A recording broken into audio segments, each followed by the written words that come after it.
Hoy vamos a hablar de un tema bien especial. Vamos a hablar de ansiedad, ¿verdad? Ansiedad. Todos en este lugar reconocemos la ansiedad como la respuesta física o emocional ante una amenaza real o percibida. Entonces, es esta respuesta propia de las circunstancias en las que vivimos en este mundo caído, pero por lo general, y esto es más lo general que lo específico, la mayoría de las veces nuestra ansiedad está ligada con cosas que ni siquiera están sucediendo. Yo recuerdo en una oportunidad que mi esposa viajó, como para ponerles un ejemplo sincero, y espero que se identifiquen y no me juzguen, hermanos, por favor. Una vez mi esposa iba a viajar y ella ya la despedimos en el avión. Yo soy muy maduro, yo no lloro casi. Entonces, cuando ya estaba en el avión, yo pensaba, ¿y si el avión se cae? ¿Y si quedo viudo con estas dos criaturitas? ¿Qué será de mí? Y eso comenzó como un pensamiento pequeñito, y comienza eso a tomar forma, y ya entonces ella tiene que apagar el wifi por cuestiones de seguridad, y yo no veía la hora, y cuánto se demora ese vuelo, y a qué hora va a llegar, y si pasó algo, y si la robaron, y en Bogotá, y qué le va a pasar, y si la atracan, la secuestran, se llena el corazón de esa ansiedad, y nada de eso pasó, hermanos. Y por lo general nuestra ansiedad sucede por cosas que ni siquiera están pasando y muy probablemente no van a pasar, pero nuestro corazón tiene una inclinación constante a este asunto de preocuparnos de una manera ansiosa. ¿Y qué pensarían ustedes si les digo que toda ansiedad de cualquier persona, de todas las personas, tiene todo que ver con cómo nos vemos a nosotros mismos delante de Dios y cómo estamos experimentando esa relación con Dios? La ansiedad tiene su fuente en esas cosas. Por eso quiero que veamos en nuestras Biblias un pasaje que nos va a enseñar la manera en que Jesús lo explica. Y no solo nos explica cómo funciona esa ansiedad, sino que también nos habla acerca de cómo nosotros podemos responder ante esta tentación, esta inclinación del corazón a responder con preocupación ante las realidades que vivimos. Partiendo de lo siguiente, yo estoy convencido, y nadie me lo tiene que decir, que todos aquí en este salón, de una u otra manera, algunos más, algunos menos, pero todos en este lugar lidian con la ansiedad, lidian con la preocupación. ¿Por qué? Porque vivimos en un mundo caído. Este mundo no funciona bien, y esa es una realidad en la que todos estamos envueltos. Y mientras estemos en este mundo caído, nuestros corazones van a lidiar más bien con esta preocupación ansiosa. Vaya conmigo a la palabra de Dios en el Evangelio de Mateo, capítulo 6, y vamos a leer los versículos 25 al 34. Mateo 6, capítulo 6, versículos 25 al 34. Yo voy a leer la Nueva Biblia de las Américas. Yo sé que ustedes tienen Reina Valera, pero ahí vamos. Bien, yo leo, ustedes me siguen allí. Por eso les digo, no se preocupen por su vida, qué comerán o qué beberán, ni por su cuerpo, qué vestirán. ¿No es la vida más que el alimento y el cuerpo más que la ropa? Miren las aves del cielo, que no siembran, ni siegan, ni recogen en graneros, y sin embargo, el Padre Celestial las alimenta. ¿No son ustedes de mucho más valor que ellas? ¿Quién de ustedes, por ansioso que esté, puede añadir una hora al curso de su vida? Y por la ropa, ¿por qué se preocupan? Observen cómo crecen los lirios del campo. No trabajan ni hilan. Pero les digo que ni Salomón en toda su gloria se vistió como uno de ellos.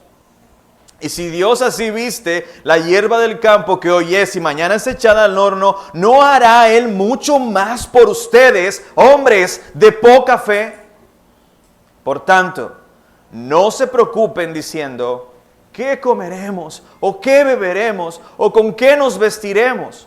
Porque los gentiles buscan ansiosamente todas estas cosas. El Padre Celestial sabe que ustedes necesitan todas estas cosas.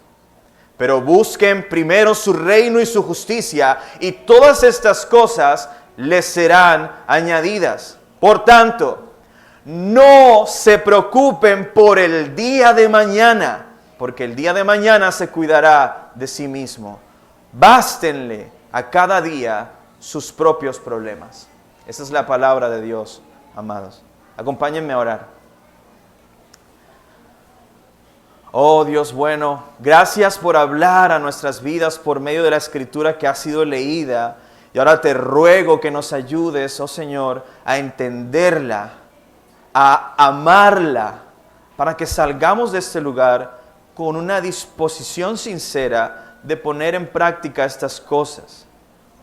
Ayúdame, Señor, como predicador a ser fiel mientras expongo tu palabra, y ayuda a la audiencia a discernir tu voluntad en la medida en que avanzamos en esta predicación.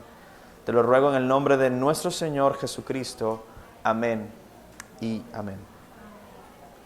Este texto, como muchos sabrán, hace parte de un discurso que Jesús dio a sus discípulos llamado el Sermón del Monte, que va desde el capítulo 5 hasta el capítulo 7. Es un discurso extenso, pero que el evangelista Mateo lo pone en este momento de la historia, cuando él está junto a sus discípulos. Él no le está hablando a personas que no son creyentes. Él está hablándole a sus discípulos, a aquellos que Él llamó para que estuvieran con Él, para que lo siguieran, y les está diciendo todas estas cosas. Jesús está hablando de estos temas importantes con cristianos, con personas que ya hacen parte del reino de los cielos, a quien Él mismo introduce el sermón diciéndoles, ustedes son bienaventurados.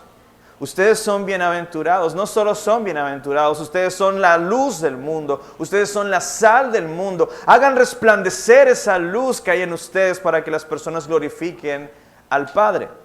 Y Jesús les ha estado enseñando cómo debe ser su relación con Dios como luz en el mundo. ¿Cómo es que los creyentes deben vivir en este mundo? Y lo que Mateo quiere hacer con el pueblo a quien dirige este evangelio, que es una comunidad judía, es que ellos puedan ver a Jesús como ese Moisés superior, que desde el monte trae la ley al pueblo, con los estatutos del rey para el pueblo del rey. Y es curioso que dentro de los temas que el rey trae para que su pueblo brille, la luz de Dios, está cómo lidiar con la ansiedad. ¿Por qué? Porque los cristianos también tienen que lidiar con la ansiedad.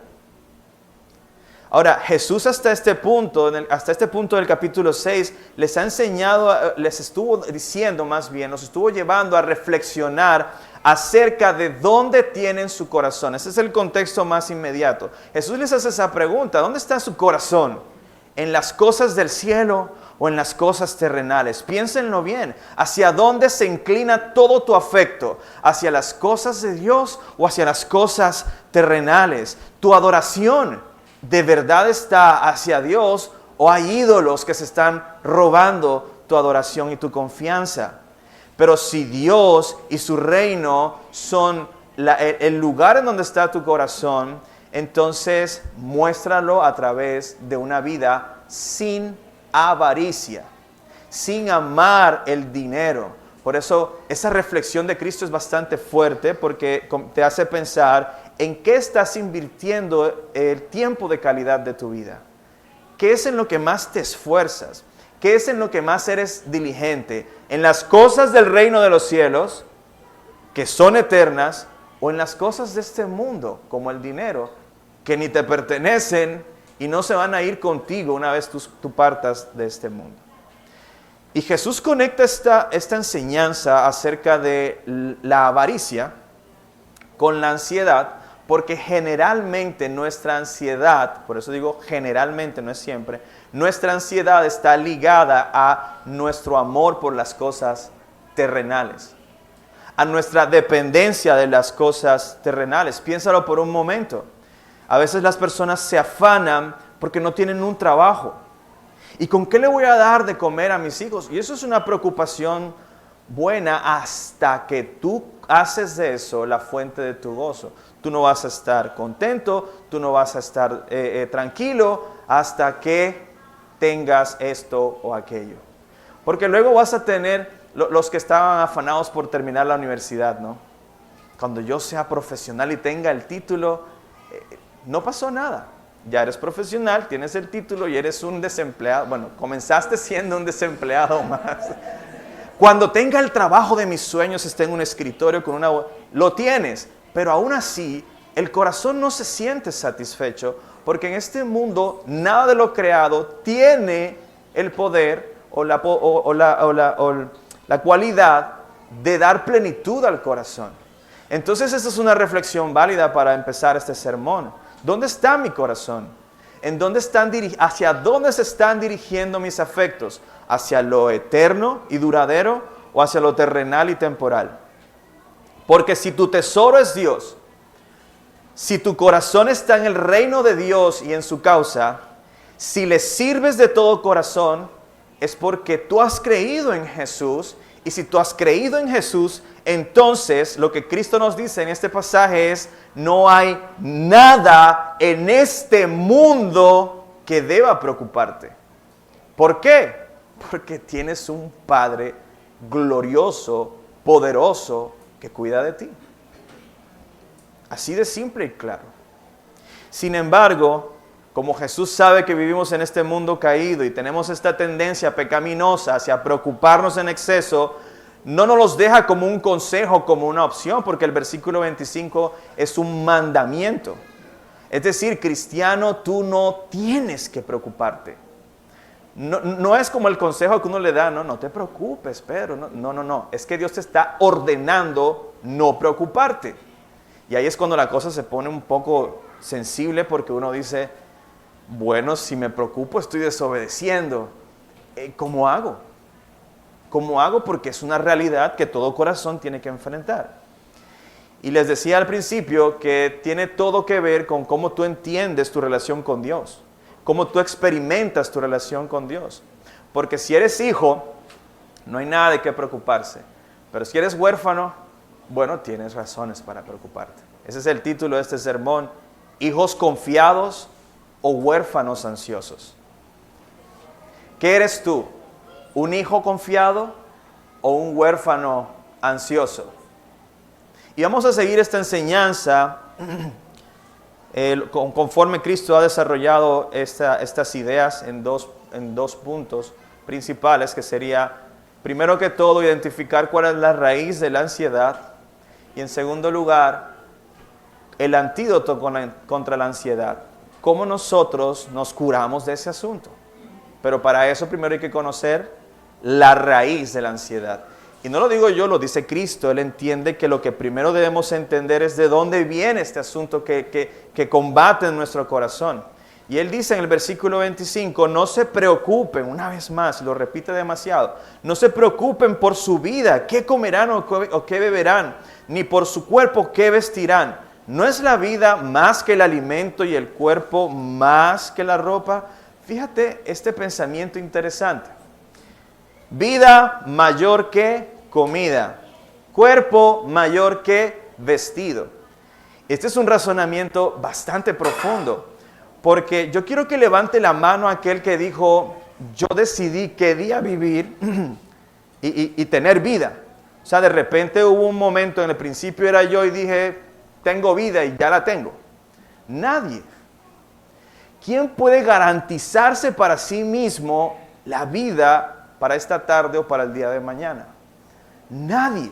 Porque la vida, tu vida, no depende de ti, sino de Dios quien te la dio.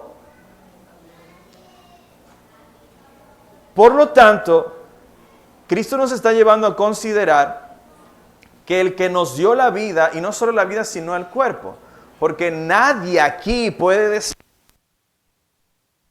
ojos azules, yo quiero tener el cabello rizado. Nadie aquí definió eso. Tu cuerpo, tal como eres, es un regalo de Dios. tú no decidiste tenerlo de la manera en que lo recibiste. Tú solo lo recibiste. ¿Y qué es más difícil? ¿Darte vida al cuerpo o darte vestido o comida? Darte vida al cuerpo. Y si lo más difícil lo recibes de Dios, lo más sencillo, ¿no lo recibirás de Dios? Que te ha dado el cuerpo y la vida. Y no estoy diciendo con esto que uno no debe trabajar, ¿no? No debes irte pensando, no, el pastor dijo que no me preocupe por nada, me voy a acostar en mi chinchorro y a disfrutar la vida, ¿no? No, eso no es la idea. Ciertamente debemos trabajar, ser diligentes, pero debemos hacerlo con la certeza de que el Dios que nos dio la vida y el cuerpo también cuidará de nosotros proveyéndonos el alimento y el vestido. Y esa debe ser la filosofía de vida de todo cristiano.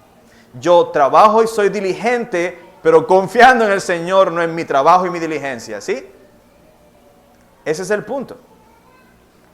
Y Cristo lo dice porque muy probablemente dentro de esta iglesia hay muchas personas que son muy diligentes y muy trabajadoras. Y Dios no quiere que tú dejes de ser diligente y trabajador. Pero si el afán de tu alma te lleva a ser diligente y trabajador, hay un problema en el corazón. Porque sí debes trabajar, ser diligente, pero debes confiar más en Dios que en tu capacidad de producir, ¿verdad? Entonces Jesús usa dos analogías para explicarnos este punto. La primera, en los versículos 26 y 27, dice el Señor, miren las aves del cielo, ellas no siembran, no ciegan, ni recogen en graneros, y sin embargo, el Padre Celestial, ¿qué hace? Las alimenta. Y luego hace esta pregunta retórica, ¿no son ustedes de mucho más valor que ellas? Las aves no portan la imagen de Dios, ustedes sí. Y no solo ustedes portan la imagen de Dios, sino que si son cristianos, son hijos de Dios. Y Dios ama a sus hijos. Por eso Él viene y pregunta otra vez, ¿quién de ustedes, por ansioso que esté, es decir, ejercitando tu ansiedad, puedes añadir una hora al curso de tu vida? Nadie. Entonces el razonamiento es más o menos así, para resumirlo. Así como Dios, tu Padre, alimenta a las aves, aún más cuidará de ti que eres su hijo. Por tanto, no estés ansioso. ¿Sí? Ese es el razonamiento. Tenemos un fundamento y una conclusión. Dios va a cuidar de mí porque soy más valioso que las aves que veo que Él cuida. Por lo tanto, no debo estar ansioso. La segunda analogía, Él dice, ¿y la ropa? ¿Por qué se preocupan? Observen cómo crecen los lirios del campo, no trabajan, no hilan, y en cuanto a los lirios, ciertamente no se mueven, pero les digo que ni Salomón en toda su gloria se vistió como uno de ellos. Y si Dios así viste la hierba del campo que hoy es y mañana es echada al horno, ¿no hará Él mucho más por ustedes, hombres de poca fe? Ya nos dijo ansiosos en la primera analogía, pero ¿qué nos está diciendo ahora? Incrédulos. El razonamiento entonces en resumen sería algo como, así como Dios tu Padre viste a los lirios del campo, aún hará más por ti que eres su hijo. Por tanto, no desconfíes de su amor. Y ese es el punto. La ansiedad es el resultado de desconfiar del amor con que Dios cuida de sus hijos. Cuando tú te preocupas, cuando te llenas de ansiedad, lo que estás diciendo es, Dios, yo no confío en ti. No puedo confiar en ti. Si sé que eres todopoderoso, eres soberano, tú tienes el control, pero no puedo confiar y por eso me lleno de ansiedad, porque no puedo confiar. Esto es como si Samuel me dijera a mí en la noche, ¿verdad? Que ellos buscan mucho esa protección. Papá, yo sé que tú dices que me amas y todo eso, pero yo no confío en que tú me darás mañana el alimento. ¿Por qué no? Si yo te amo. Y toda mi vida gira en torno en sostenerte y ayudarte. Si Samuel, después de todo lo que yo he hecho por él, me dice, ¿sabes que yo aún así no confío en tu amor? Eso sería ofensivo. ¿verdad? Y los hijos que están acá, bueno, no hay muchos niños, todos están escondidos, pero sería ingrato de un hijo después de saber todo lo que un padre ha hecho por él, ¿verdad? Las noches de las mamás lactando, ¿verdad? Los cuidados, la inversión. Que el hijo diga, no, sabes que yo al final nunca me he sentido cuidado y no me he sentido amado. Eso sería ofensivo, sobre todo si es contra Dios que estamos diciendo estas cosas. Eso es ofensivo. Eso es que tú le estés diciendo a Dios, yo no creo que tú seas tan bueno. Ahora, no solo es ofensivo para con Dios, sino que también es perjudicial para mi alma. Porque entre más me lleno de ansiedad, mi corazón va a estar cada vez más turbado, porque es un asunto que va creciendo y se sale completamente de control. Por lo tanto, entendemos que la ansiedad en realidad tiene su raíz en no confiar en el amor paterno de Dios. Quiere decir que la ansiedad es el síntoma. ¿Cuál es el verdadero problema de la ansiedad? La falta de confianza, la incredulidad del corazón. Es difícil de aceptar esto, amados hermanos, porque yo he tratado personas en consejería que están luchando con depresión y ansiedad y decirles que su depresión y su ansiedad es que están desconfiando de Dios no es fácil. Porque de alguna manera cuando uno está ansioso y cuando está deprimido, uno cree que uno es la víctima. Pero en realidad tu ansiedad lo que está haciendo es ofender a Dios. Y lo primero que uno debe hacer entonces es arrepentirse y entender que tu ansiedad es un síntoma de tu incredulidad. Ahora, esto no lo está diciendo el pastor Andrés. Esto lo está diciendo la persona que ama tu alma más que cualquier otro ser del universo. Cristo nos está enseñando que nuestra ansiedad no es otra cosa más que un síntoma de nuestra incredulidad. Por eso nos llama hombres de poca fe cuando nos llenamos de ansiedad. Bien, esa es la raíz, ese es el origen de la ansiedad, la incredulidad. ¿Cómo hacemos entonces para trabajar con la incredulidad como creyentes? Bien, en primer lugar, lo primero que tenemos que hacer es aclarar en nuestra mente y en nuestro corazón cuál es nuestra identidad. ¿Cuál es nuestra identidad? Y ahí es la pregunta, ¿qué eres tú?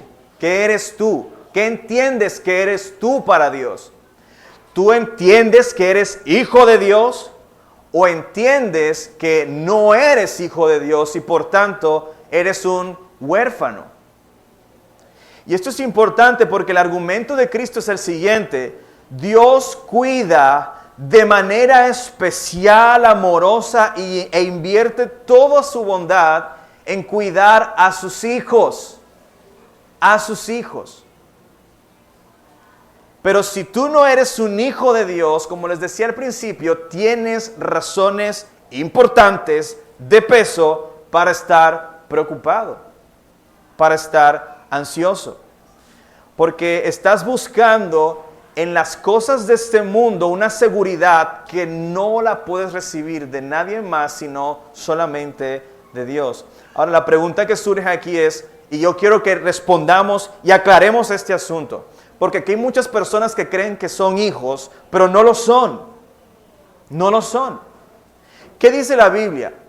¿Cómo sé yo que yo soy un hijo de Dios? Bueno, hay varios principios que nos pueden ayudar en este ejercicio. El primero es lo que dice Juan 1:12, que dice que los que le recibieron, los que creyeron en el nombre de Jesucristo, se les ha concedido la potestad o el derecho legal de ser llamados hijos de Dios, lo cual implica que no todas las personas son hijos de Dios.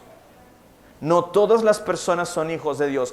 ¿Quiénes son los verdaderos hijos de Dios a quienes Él llama hijos? Aquellos que han recibido y creído en el nombre de su Hijo Jesucristo, quien vino a morir en la cruz por sus pecados. Este ser hijo no es un asunto que la gente se gana por mérito, que es lo que se enseña en otras comunidades. Si tú quieres ser hijo, bautízate. Bautizarte no te hace hijo. Si tú quieres ser hijo, haz buenas obras. Hacer buenas obras no te hace ser hijo. ¿Por qué? Porque este es un honor, un privilegio que solo se recibe al creer. No hay otra forma. No hay otra forma. Aunque te lo digan en otros lugares, no hay otra forma de ser hijo de Dios si no es por medio de creer en Jesucristo, su Hijo, a quien Él ha enviado. Porque en la obra expiatoria de Cristo, Él canceló el documento que nos era adverso y lo puso en la cruz, cancelando para siempre nuestra deuda delante de Dios, perdonándonos. Por eso, si tú crees en Jesús y te arrepientes en tu corazón y confiesas tu pecado y recibes la gracia del perdón que Él ofrece a todo pecador, entonces serás perdonado, serás limpiado de toda tu maldad y serás librado de la condenación eterna. Pero eso no es todo lo que sucede en ese momento. Cuando la persona delante de la cruz se arrepiente, confiesa su pecado y extiende su mano para recibir el perdón de Cristo, no solo es limpiado y lavado, sino que inmediatamente pasa de esa sala penal a una sala de familia en donde es adoptado. En donde hay un documento, no es una figura, ¿no? Que dice que Dios es mi Padre. ¿Y cuál es ese documento, ya trayéndolo a la realidad? El Espíritu Santo de Dios.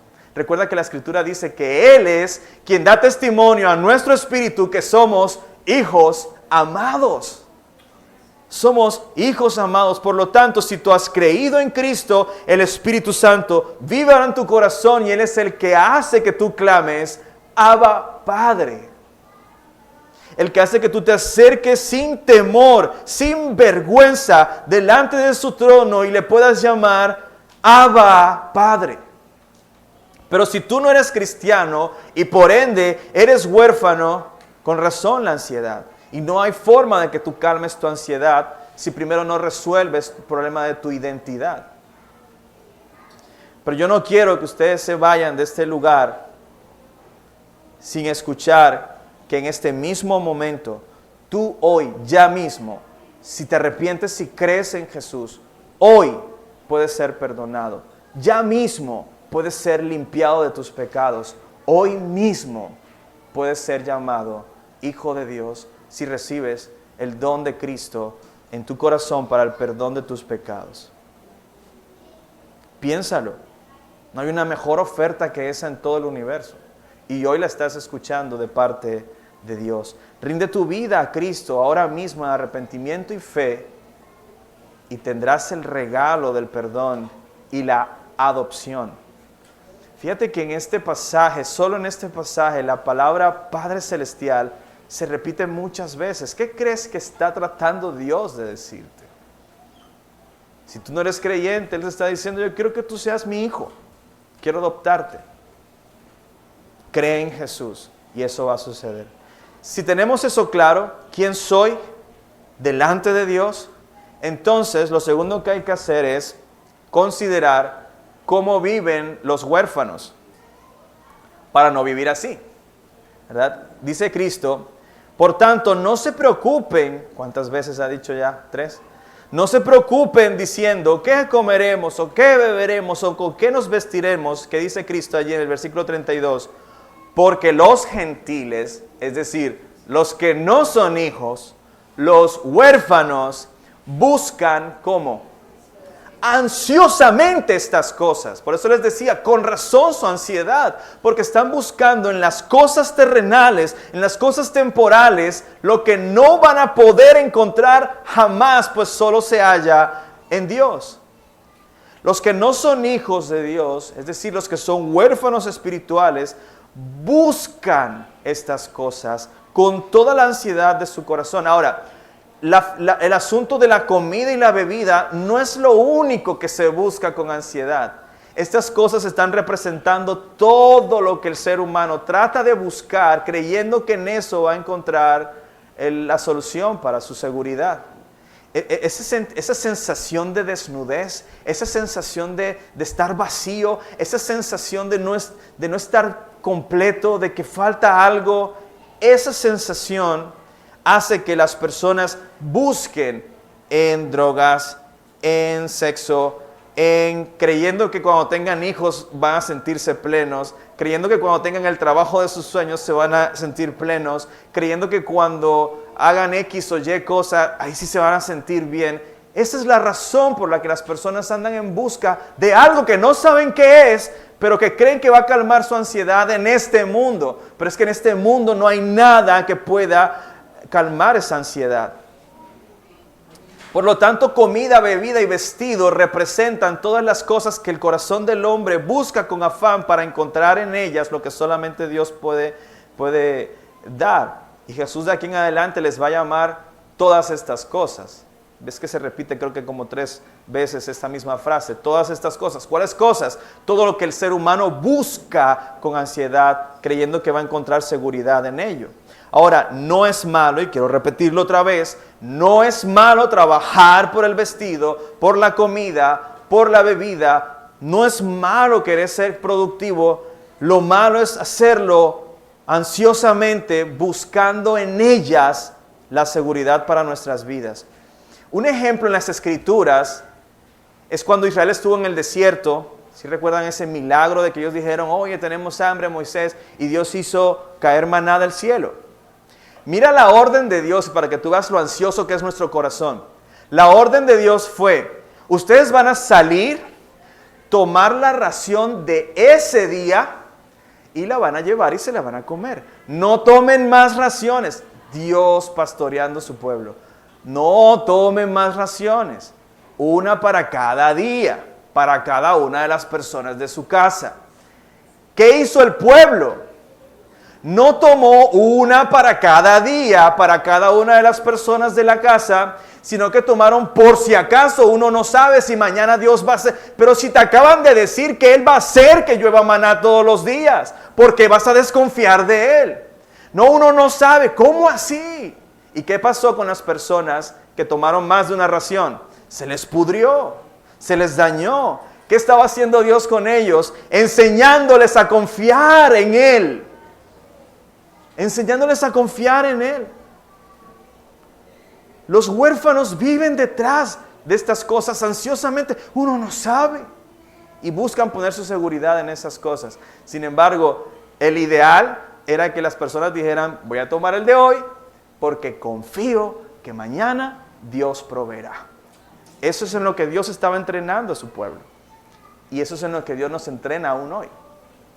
Yo recuerdo una historia que escuché hace varios años atrás de un grupo de huérfanos que fueron rescatados de una de las zonas marginadas por la Segunda Guerra Mundial en Alemania.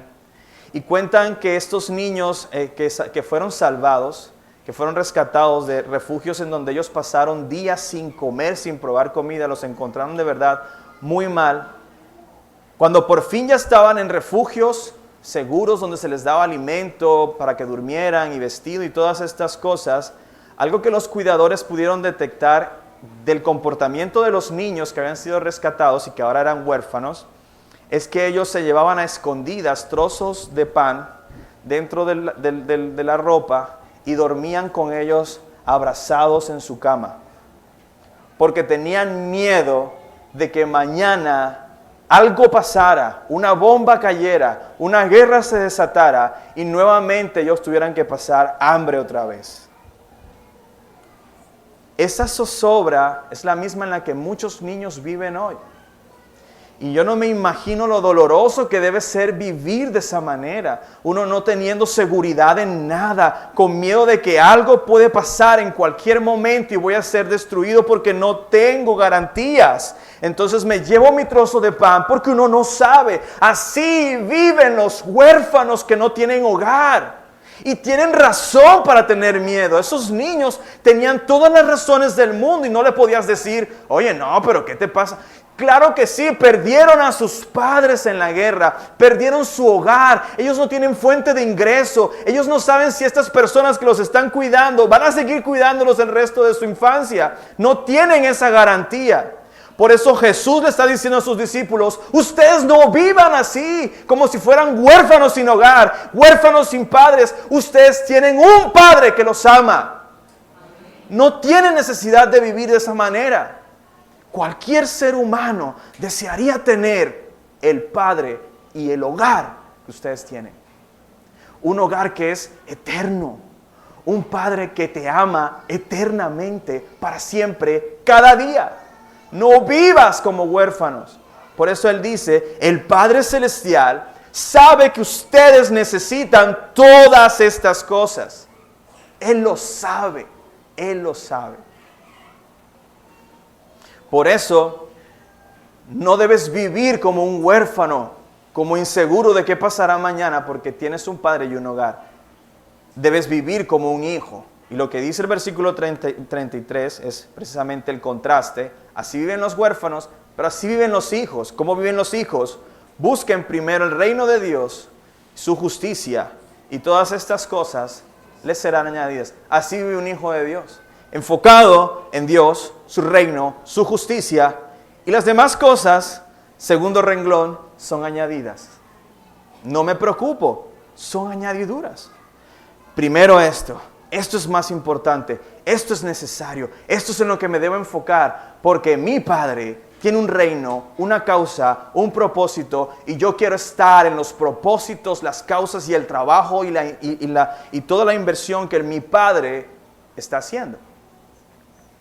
Es por eso que la manera en que deben vivir los hijos es buscando el reino de Dios como prioridad y confiar en el sustento de este Dios que es tu prioridad.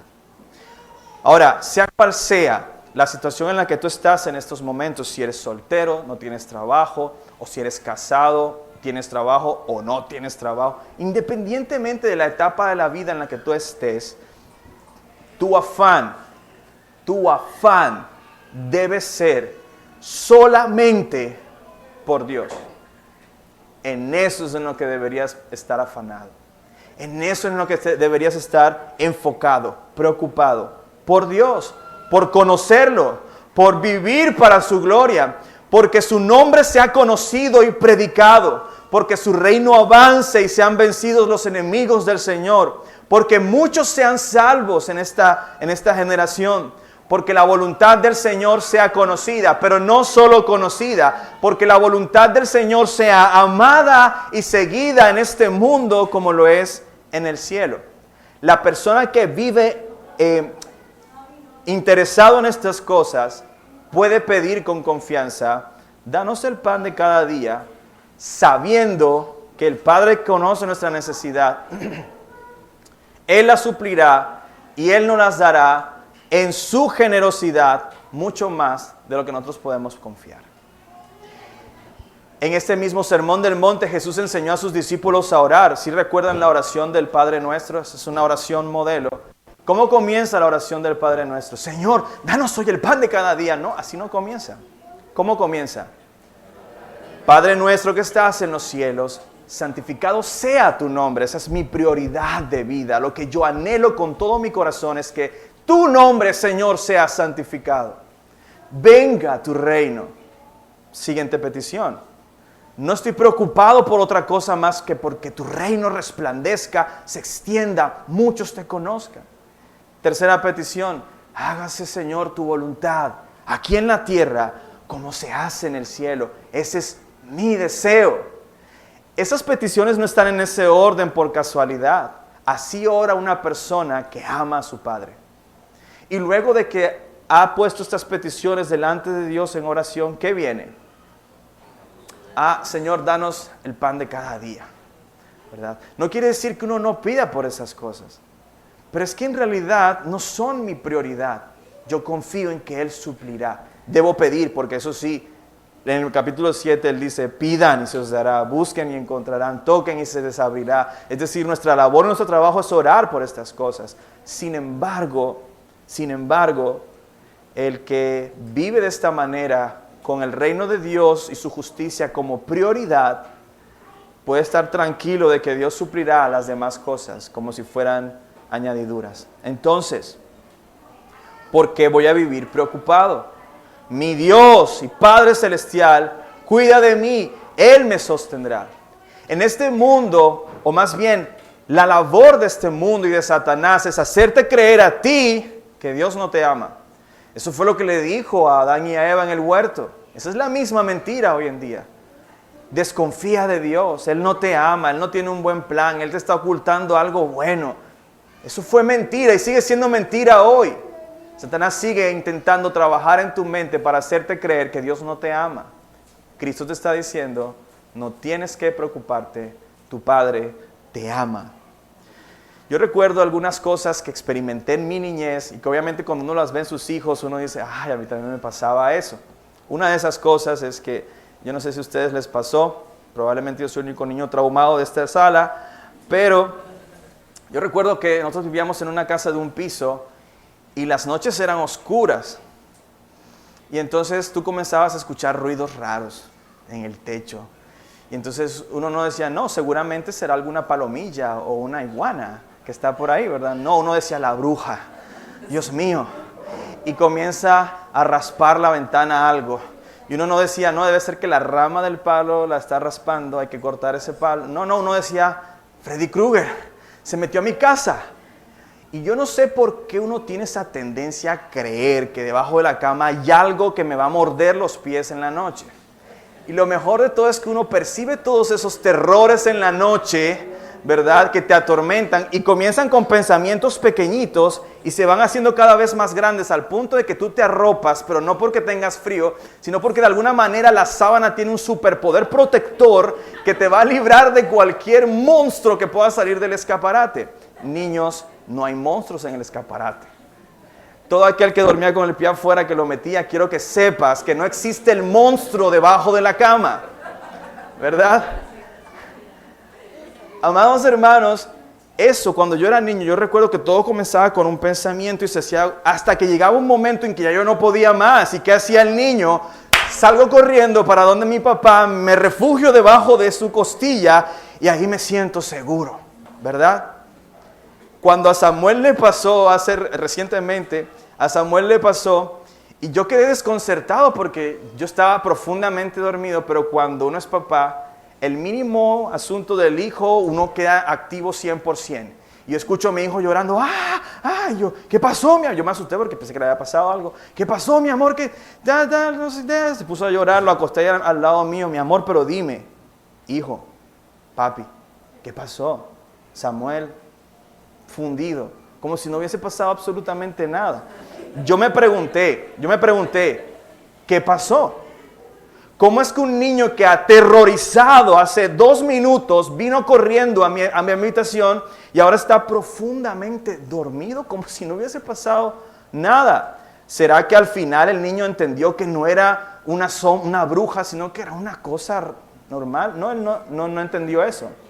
¿Será que por fin entendió que debajo de la cama no hay una mano?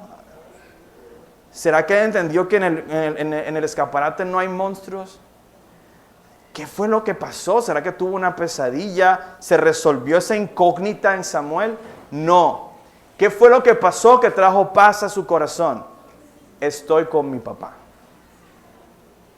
Eso fue lo que trajo paz a su alma. No entender su problema. No entender cómo fueron sus terrores. No. Y mucha gente gasta tiempo en psicólogos tratando de entender por qué sus problemas, por qué sus terrores, por qué sus angustias. Pero eso no es necesario. ¿Qué es lo que es necesario? Estar con papá. Eso es lo que es necesario. Porque eso es lo que hace que Samuel pueda dormir tranquilo. Y es exactamente el punto de Jesús. ¿Tienes momentos de terror? ¿Tienes momentos de angustia? ¿Tienes momentos de ansiedad? Cálmate y corre a papá en oración. Por eso Filipenses 4, 6, 7, el apóstol Pablo dice, por nada estén afanosos. Lo mismo. ¿Qué debemos hacer? Antes bien, en todo mediante oración y súplica. Con acción de gracias sean dadas a conocer sus peticiones delante de Dios. Fíjate lo que está diciendo Pablo. Ansiedad, tráiganla en oración a su Padre. ¿Y qué va a pasar? Me encanta este versículo 7. Y la paz de Dios que sobrepasa todo entendimiento, es decir, el entendimiento pasa a un segundo plano, no importa por qué, no importa de dónde, lo que importa es que esa paz de Dios, que no sabemos cómo transforma nuestro entendimiento, guarda nuestros corazones y mentes en Cristo Jesús. El apóstol Pedro en su carta, en el capítulo 5, versículo 7, en su primera carta, dice lo mismo. Él dice, echen toda su ansiedad sobre Él. ¿Sobre quién? Sobre el Padre. ¿Por qué? Porque Él tiene cuidado de ustedes. Inclusive en el capítulo 7, versículo 11 de Mateo, dice Jesús razonando con ellos, pues si ustedes siendo malos saben dar buenas dádivas a sus hijos, cuánto más su Padre que está en los cielos dará cosas buenas a los que se la piden. Es decir, ir en oración es un acto de fe, como el de un niño que sale corriendo a la habitación de su papá para encontrar paz. En eso consiste buscar primeramente a Dios. Desarrollar una vida de oración y de devoción que nos ayude a profundizar en conocer quién es mi Padre, en aprender a confiar en Él. Y esta es tu tarea cada día de tu vida. Busca su rostro, aprende a depender de Él confiando que Él te sostendrá por el poder de su amor. Por eso Cristo concluye diciendo, por tanto, no se preocupen por el día de mañana. No sé cuántas veces nos ha dicho no se preocupen, pero ese es el punto. Porque el día de mañana se cuidará de sí mismo. Lo de hoy, Dios te ayuda hoy. Lo de mañana, Dios te ayuda mañana. Bástele a cada día sus propios problemas.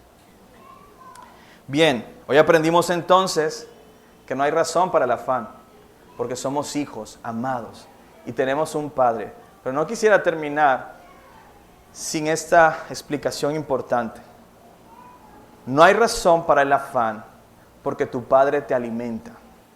No hay razón para el afán porque tu Padre te viste. Y esto tiene mucho poder cuando lo entiendes. Porque más allá del alimento físico, el Padre Celestial envió un pan del cielo que hace posible que todo aquel que coma de Él, es decir, que crea en Él, no tenga hambre jamás. Les hablo de Jesús, su Hijo. El pan de vida que vino del cielo y que le da vida eterna a todo aquel que el Padre trae a Él. Y mi pregunta para ti es, si Él te ha dado vida eterna en Cristo, ¿acaso Él no te sostendrá en esta vida terrenal? Nuestro Padre nos ha vestido. ¿Ustedes saben qué pasó cuando Adán y Eva pecaron? Ellos sintieron vergüenza por su desnudez. Y un animalito inocente fue sacrificado para darles un vestido que cubriera su vergüenza. Y eso estaba tipificando lo que Cristo iba a hacer en la cruz. Para el ser humano, la vergüenza es por el pecado. Y esa vergüenza es imposible cubrirla por tus propios medios. Cristo tomó la cruz y en esa cruz llevó nuestra vergüenza y desnudez para proveernos de un vestido de justicia eterna delante de Dios. De tal manera que tu vestido hoy es su justicia. Y si Él te ha cubierto con la justicia que era imposible para ti, ¿no nos guardará hasta el día final? ¿Por qué vamos a estar entonces ansiosos? Cristo hoy nos manda a cuidar nuestro corazón de la preocupación por lo terrenal y nos invita a que lo hagamos desarrollando vidas que confían en la gracia redentora que nos ha hecho hijos. Nos ha dado vida eterna, nos ha vestido con ropas de justicia, nos ha dado y garantizado esperanza del sustento para cada día. Es por eso que para todo en esta vida podemos decir que Cristo es suficiente y esas son buenas noticias para ustedes. Oremos. Gracias Dios por tu palabra que hoy viene a traer consuelo, esperanza en nuestros corazones. Perdona nuestra incredulidad con la que nos hemos llenado de ansiedad en este mundo, creyendo Señor que por las cosas que suceden en este mundo podemos encontrar paz. Pero la única fuente de esa paz que sobrepasa todo entendimiento es Cristo nuestro Señor. Él fue el que dijo, mi paz les dejo, mi paz les doy. Yo no doy una paz como la que el mundo da, sino que la paz que Él nos da de verdad, la paz que Él nos da por su Espíritu, sobrepasa todo entendimiento guarda nuestros corazones y preserva el gozo de nuestro corazón, la esperanza de nuestro corazón. No solo como un mandamiento, Señor, sino como una filosofía de vida. Pon este principio en nuestros corazones, que por nada estemos afanosos, sino que confiemos siempre en el amor de nuestro Padre Celestial, en Cristo Jesús. Te lo pedimos. Amén y amén.